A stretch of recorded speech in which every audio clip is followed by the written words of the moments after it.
Welcome in. Welcome back to the channel, guys. Real quick. Man, I ain't said that in a long time. Real quick. Y'all see what we got here. Actually, this is a 200, guys. A lot of miles, 190 something, almost 200,000 miles. That's why I was shocked that they approved the work. All right, approved the work. Maybe they approved it because they might get their money back from Cousin Pookie shop. Yeah, who knows? I don't know. All right, here's the deal. History. Misfire 6. This is cylinder 6. PO306. Okay, now y'all know the drill when you get a misfire. So I'm not really gonna dog Pookie out that much. Y'all know the drill. You going in with a new spark plugs. What kind of spark plugs do they put on? Hey, they got Mopar. New spark. Look at that. Derman coils. So Cousin Pookie put, you know the drill. Replaced all the. Y'all know. And guys, I'm not knocking him because everybody do that, including me. Okay, yes. But I will go a step further and retest my work. If I blindly sell tune-up coils, things that would cause a misfire, best believe I'm going to verify and try to find out if that's going to actually fix it. In other words, I may just secretly, on my own, put all this stuff on anyway. Remember, for me, it's fairly quick. I have the intake out, new plug, not a new plug, a known good plug and a known good coil. And in some cases, a known good injector. Go drive it.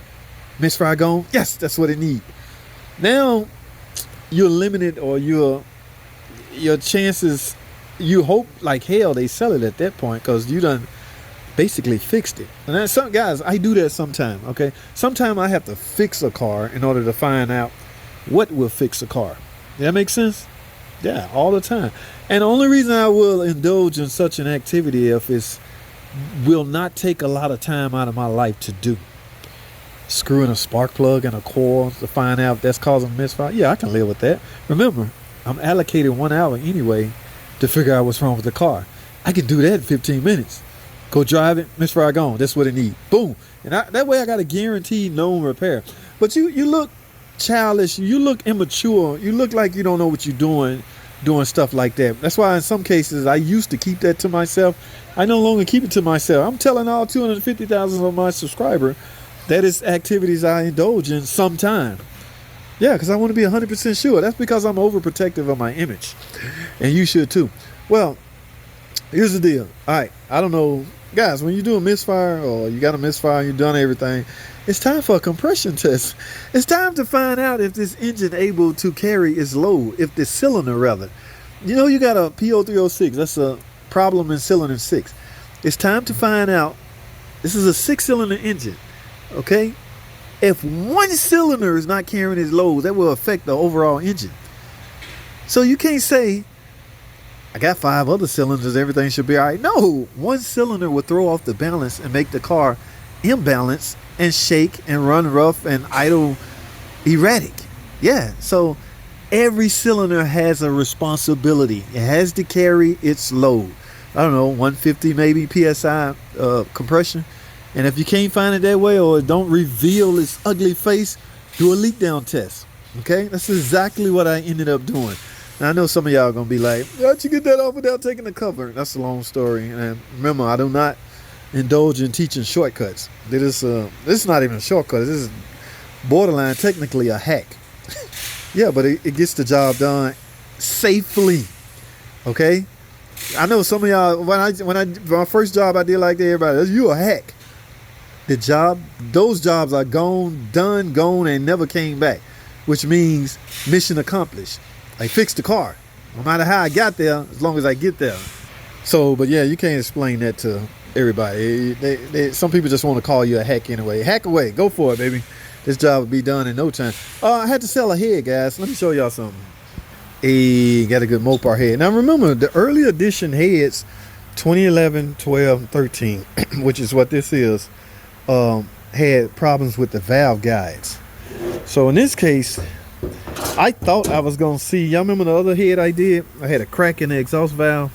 You can see this valve is not the same colors as the rest of these.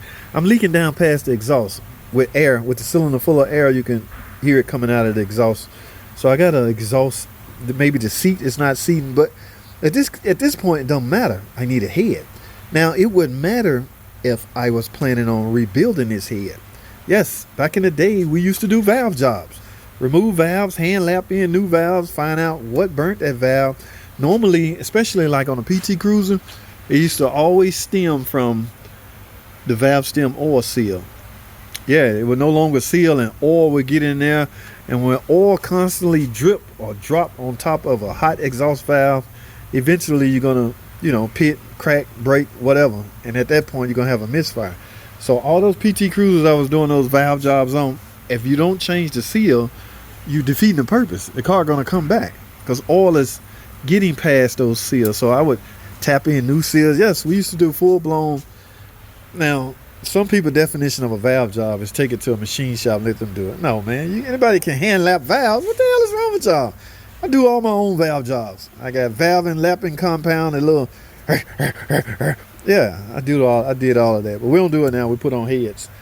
And I remember back in 2011 when one guy, mechanic, had that problem. He attempted a valve job. That sucker came back in 2 months. Chrysler was like, no, the problem is in the guide. The guide is not...